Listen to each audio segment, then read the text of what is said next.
खबर शामिल करेंगे जद्दा से, जहां पर पाकिस्तान पीपल्स पार्टी ने अपने शहीद लीडर बेनजीर भुट्टो की 12वीं बरसी के हवाले से तकरीब का इनकाद किया, जिसमें बड़ी तादाद में पार्टी जिम्मेदारान और जाना ने शिरकत की।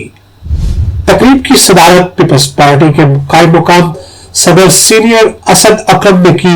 तकरीब के मेहमान हुसूसी पीपल्स यूथ ऑर्गेनाइजेशन गल्फ के सीनियर वाइस चेयरमैन खालिद गुजर थे। मज़ीद तफसीलात जानते हैं हमारे नुमाइंदे हसन बट से। जी हसन बट, आगाह कीजिएगा। जी बिल्कुल, तकरीब की सदारत पीपल पार्टी के कायम मकाम सदर सीनियर असद अकरम ने की। तकरीब के मेहमान खुसूसी पीपल यूथ ऑर्गेनाइजेशन गल्फ के senior vice chairman Khalid Gujjar थे। तकरीब के शरका ने बेनजीर भुट्टो के दर्जात की बुलंदी के लिए फातह ख्वानी की और उन्हें ज़बरदस्त अल्फाज में खराज अकीदत भी पेश किया।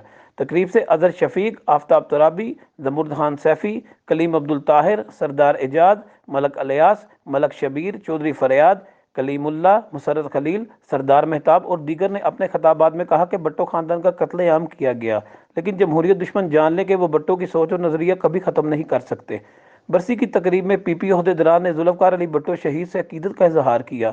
आफ्ताब तुराबी और जमुर्द सैफी ने अपनी एक नज़म में इस अज़म का इजहार किया कि आमराना कुब्तों का पहले भी डट कर मुकाबला किया, आइंदा भी करेंगे। तकरीब के शरका का कहना था कि पीपल्स पार्टी ने जमहूरियत की बका और इस्तेकाम के लिए लाजवाल कुर्बानियाँ दी हैं, जिन्हें फरामोश नहीं किया जा सकता।